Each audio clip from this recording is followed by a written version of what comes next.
Hey guys, Cam here from today's iPhone.com, and I'm pretty excited. I've got for you an overview of Mailbox. Now, if you haven't heard of Mailbox, essentially it's a brand new concept. It's a new app. It's essentially an email client. Now, it syncs with Gmail only, as far as I know, but think of it as a cross between Sparrow and the multitasking app Clear.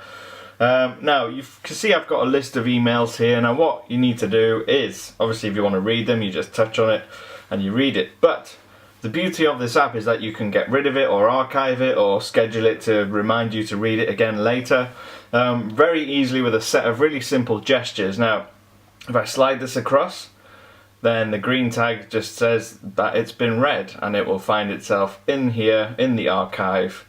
And if you slide it across, it'll turn green and go, turn green. It'll go red and you'll get across, and obviously that just deletes the email. So if I want to archive something, I can just slide this across and it goes green and I'll archive it. And if I just touch the archive button, you can see all my archive emails will be in there.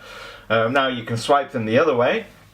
The yellow one comes up with this option whereby you can remind yourself at any point, next week, in a month, tomorrow, this evening, later today, this weekend, or pick a date, and you can choose it when you want, how long you want to snooze it for, and that's that. If you go all the way across, you can slide it, you can put it into a new list.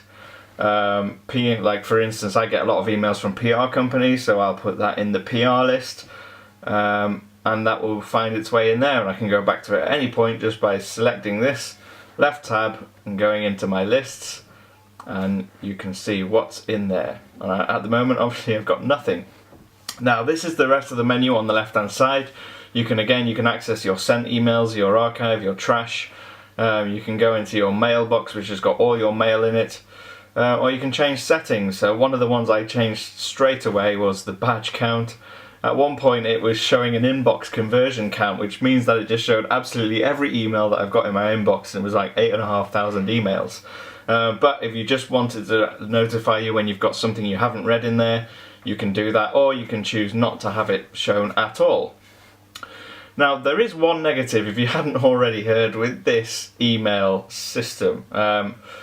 You need to get in line. If you haven't reserved a spot in line to use it, then you can't actually get access to it right now. I was fortunate because I contacted PR a long time ago. They reserved me a spot in the line, very kindly of them, just so I could show you it. But if you haven't already reserved a spot in the line, you need to do that. There's something like 200,000 people in there, so essentially you have to wait until you can get access to this. The app is free, you don't have to pay for it, it's really easy to use, and it's possibly the best thing to happen to emails forever. It's just frustrating. It's just frustrating that so many people are having to wait for it.